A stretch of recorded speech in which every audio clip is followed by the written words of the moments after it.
Welcome to Game On Girl.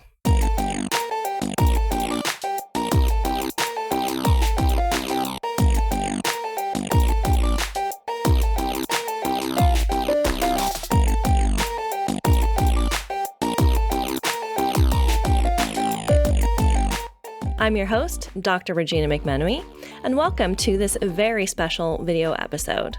I'm going to talk about my Harry Potter problem, or the difficult truth about problematic creators. So stay tuned, and thanks for watching Game On Girl.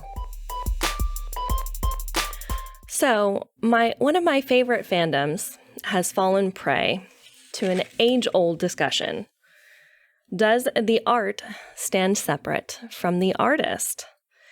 In this episode, I'm going to discuss my Harry Potter problem, or some of the things I've struggled with in the past few years being a Harry Potter fan. If you haven't followed the story, it's come to light that the author, who shall not be named, is rather transphobic. And that might actually be putting it lightly. She is very heavily transphobic. She's got some really horrible ideas about gender and sex and people's bodies. And she has kind of doubled down on her beliefs through this process. I'm not going to go into detail about her story or what happened here, because that's not really what I want to address. I want to look more at this in terms of the impact it has on fans of a specific work, and in this case, Harry Potter.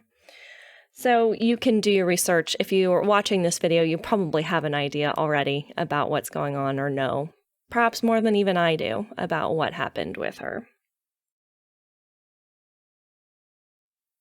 The difficulty for me with her was that instead of learning something from what was brought to her attention, she doubled down in her ideology, and she held more brutally to her beliefs, regardless of the impact it was having on her fans. And that's become a problem for me. In this episode, I'm going to talk about some observations I've had watching this kind of unfold. I'm going to touch on some literary criticism that shaped much of my beliefs about this. I'm going to talk about what it's been like to see my daughter exposed to Harry Potter, and that process and what I'm learning from it, and where we might go from here as Harry Potter fans. So I first read two really pivotal essays about this very issue when I was getting my master's degree in English literature more years ago than I care to admit on this video. And they really shaped a lot of my thinking about art and artists. One is Roland Barth's Tradition and the Individual Talent. Oh, wait, no, sorry, I got him confused. Roland Barth is The Death of the Author, and T.S. Eliot wrote Tradition and the Individual Talent. Now, I wrote about T.S. Eliot for my master's thesis, so I read a lot of Eliot's work, and I read a lot of the criticism about T.S. Eliot, which you may or may not know if you're not a fan of modernist poetry. T.S. Eliot was heavily anti-Semitic, and he had some very problematic views about people. And looking at that work and looking at Roland Barth's, I really started to take the ideas in it that the work can stand separate of the artist very fundamentally. That's a lot of my beliefs have been built on. You can take the work as a piece away from the artist. They create it, and it then stands alone. And some of this was formed by a conversation I had with my master's advisor, who had read a T.S. Eliot poem. You may be familiar with the musical Cats. The poetry in that is T.S. Eliot's poetry. She had read a T.S. Eliot poem at her daughter's bat mitzvah and had been heavily criticized by her family for having done so. And she's like, it's a poem about a cat. Like, it's just a poem about a cat, and that's what it is. You can take that perspective. You can take the perspective. In reflecting on this and on reflecting on this kind of problem, I went back and I looked at the evolution of literary criticism, and I tried to pay attention to where literary criticism was before the death of the author and tradition and the individual talent were written. And at the time those pieces were written, autobiographical or biographical criticism was the pinnacle of criticism. Looking at where the author came from and how it impacted their work was what people did. Like, that was the fundamental belief of literary criticism. And so the idea that the art can stand separate from the author was revolutionary at that time. Like, just to be able to take it and separate it out was something that people hadn't considered and hadn't really thought about. And that's one of the reasons why it was so revolutionary at that time. And the basic idea was that in biographical criticism was you could understand the art based on the author's life and based on where they came from. And that is fundamentally means that, everything is impacted by where you come from or where the artist came from. And that may be true to an extent. Like, we do write from our knowledge and we write from what we know and understand as creators. But that isn't the only thing that impacts a work.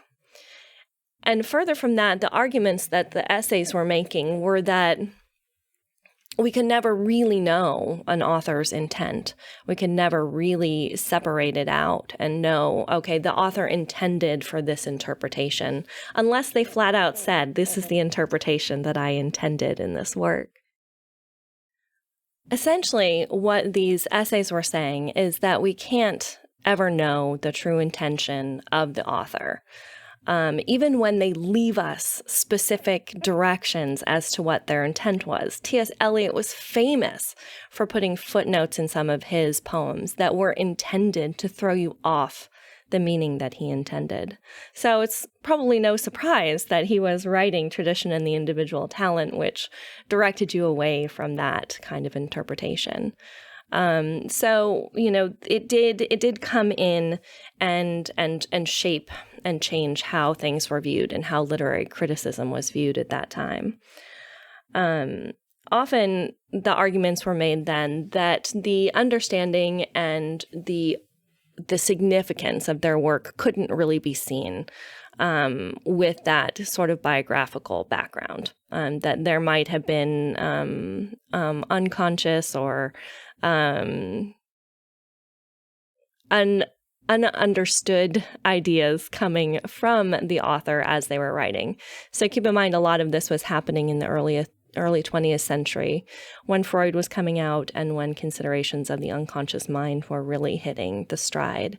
And that work, Freud's work, really impacted a lot of literature at the time because it was ways that authors hadn't really thought to consider thinking. And so that changed how people were viewing that as well. Looking back at this now, at this point in time in my life, and looking at this controversy with the author who shall not be named, I realize that this is a very convenient way to consider art and creation and creative work. It's very convenient to be able to say this work stands separate of the person who created it. And it allows me a lot of freedom as a critic to look at a work and say, oh, okay, well, this person has this belief and this person has that belief. And I'm now understanding that maybe that was a little too convenient and maybe not as complex or nuanced as it really should be. So we can't really separate the author from the work now in a way that I might have been able to with T.S. Eliot or other writers that I studied earlier in my career. When you're studying authors who are long past, who lived 100 years ago, I think that distance gives you a perspective, or at least it gave me a perspective where I could say, well, they believed that then, and those were more widely held beliefs at that time. So I couldn't really apply that to Harry Potter. It didn't feel right. It felt off somehow. And I had to really do some soul searching and step back and consider my own perspectives on this to dig into why that was really such a problem. And I realized that part of it is when the creator is still alive, and instead of taking that step and learning and understanding where they may have misunderstood before, instead of learning from that and that experience, when she doggedly digs in to such a misunderstanding and such a misguided belief and doubles down on it, just made it so I couldn't look at Harry Potter the same way again because of her lack of compassion and empathy and understanding and her failure to learn and grow and apologize. It really changed how I saw the work itself and how I see her. There's no way that I couldn't see her in a different way now. But, the fact that she continued, I couldn't step back and say to myself, I might have been thinking in some way, oh, maybe T.S. Eliot wouldn't be anti-Semitic if he were writing now. Maybe this wouldn't be a belief that he'd be so dogged about. But watching her dig down and dig into this and continue to hold these beliefs really made me question that assumption. And if there's anything that we should be doing, especially as media critics or critics at all, or people who are trying to understand the world, we should definitely question our own beliefs as we're coming along in this journey. She wouldn't admit her fallibility. She wouldn't admit that there was something maybe she didn't understand or could learn. And that is something that I value in anybody, in myself, in my friends, in my community. I want a community that can recognize and grow. So this brought the entire Harry Potter world crashing down for me. And that was hard because, as I said, it is one of my favorite fandoms. It is a place that I found a lot of pleasure and a lot of enjoyment. Stories and characters who I have bonded with and who I feel very meaningful connections to. I'm getting a little choked up thinking about how I can't view them the same way anymore. It made me so sad. It still makes me so sad. And part of the reason why I do feel so sad is it doesn't have, the fandom can't hold that joy for me anymore because it's going to be tainted with her beliefs now. And I can't separate them out. And this is a change. To make things more complicated with this, my daughter they read Harry Potter, the first book in her school this year. They read a chapter book. They read several chapter books throughout the year. One of the teachers reads out loud. And so this year they read Harry Potter, and she was so excited because I she's 7. I haven't had the conversations with her about the difficulties here because those are conversations I want to have. We're just not quite to the point where we can have those conversations. She knows of my love. She was so excited to come home and tell me that she was reading Harry Potter in school and finally understanding some of the characters and some of the story. And so she wanted to continue on because she loves the characters, because of course she does. There's a lot of fun in there when you're looking at it as just a piece of art. So she wanted to continue reading. They read the first book and she wanted to continue reading the series. And so we started reading the second book. And I had some reactions reading it now that I wouldn't have had before. So her language is really mean and is really condescending in very many instances. And most of the characters that she doesn't like, she describes with negative physical characteristics. And it was fascinating to me to be reading the first chapters where she's talking about Dudley and to realize that every physical description of Dudley used the word fat. Every one of them. So often that I started editing them out because I didn't want that to be a descriptor that my daughter thought was acceptable. So I started editing them out as I'm reading. I'm starting to cut them out of the words of the text and removing them and realizing exactly how condescending and how mean-spirited her descriptions are, specifically of the characters she disagrees with and she doesn't like. When she's trying to put someone down, she puts them down with a physical description. They have a severe face, or she describes the dad, Vernon, as purple-faced. And so there's a tendency that she has for things that she doesn't like to be described in a grotesque way. I never noticed that before. And I think part of that is just my own tendency to edit out descriptors, but to read it aloud and to read it to an impressionable 7-year-old, I started to see it differently. And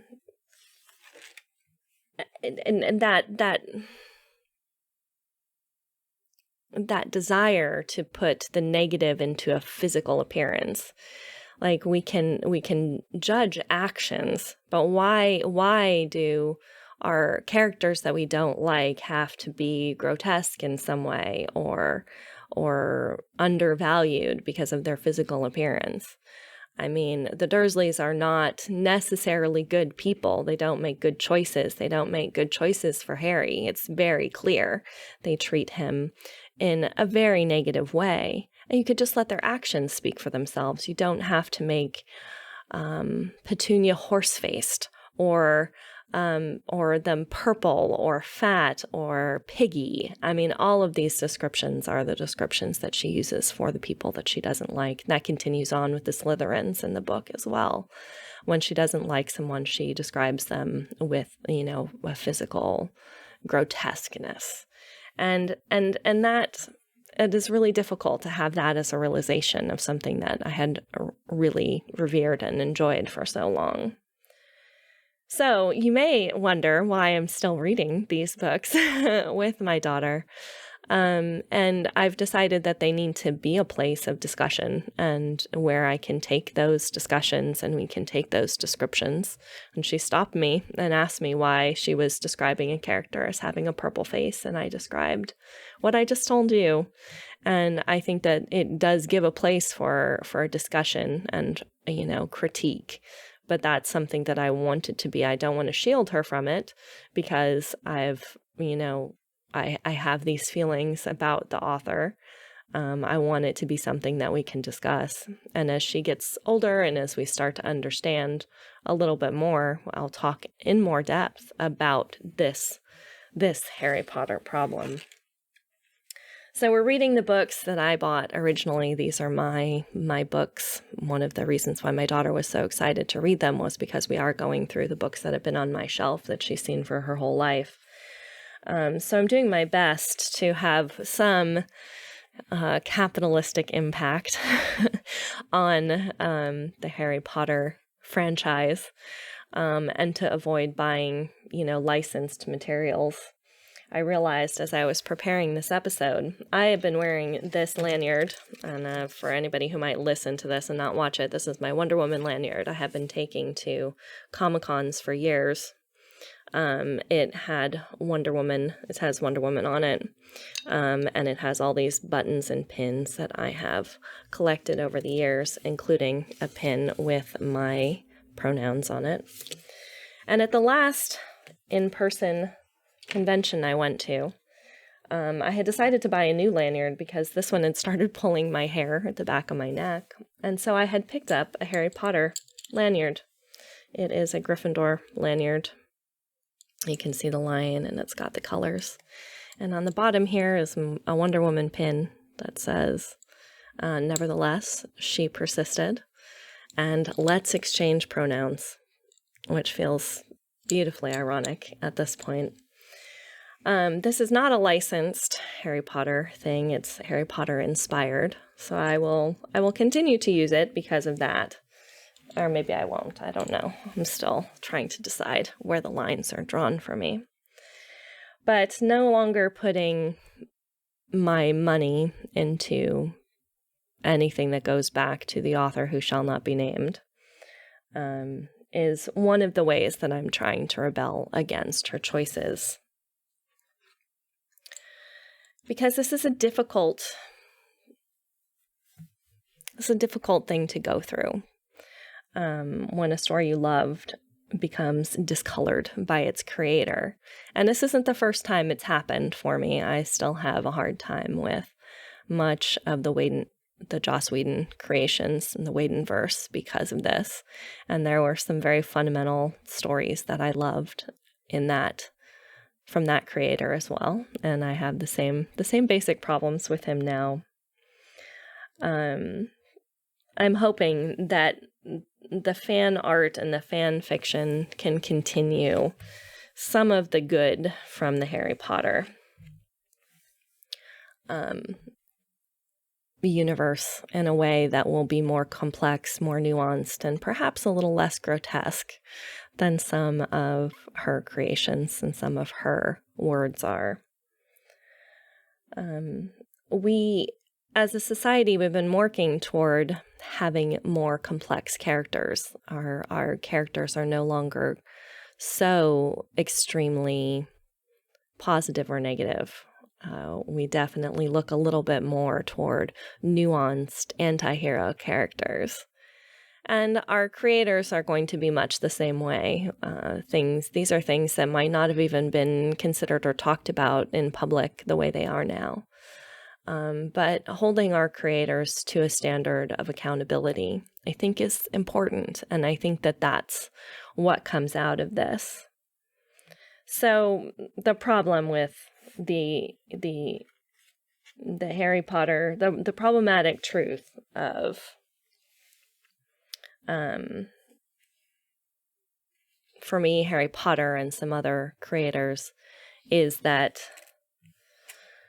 they can change your view of the art, their outlook, their misguided, wrong ideas can change how you see a creation. And I don't think we should shy away from that. We should take those creations, if we can, and make of them what we will, make our own stories, take their creators, take their characters from them, and create our own if we can, if you can. And if you can't, then that's okay too. If it does get to a point, it might come to a point where I've been reading enough of this rereading with my daughter that I have to stop. That might be where we get to. It might have to stop. I might have to stop reading them because it is increasingly uncomfortable. And she's not quite old enough for me to go into the conversations that I need to have with her. Please do understand, she has a very deep understanding of gender stereotypes, and of how to break through them. But some complex conversations will be down the road and not quite at this point. So all of our shows can change.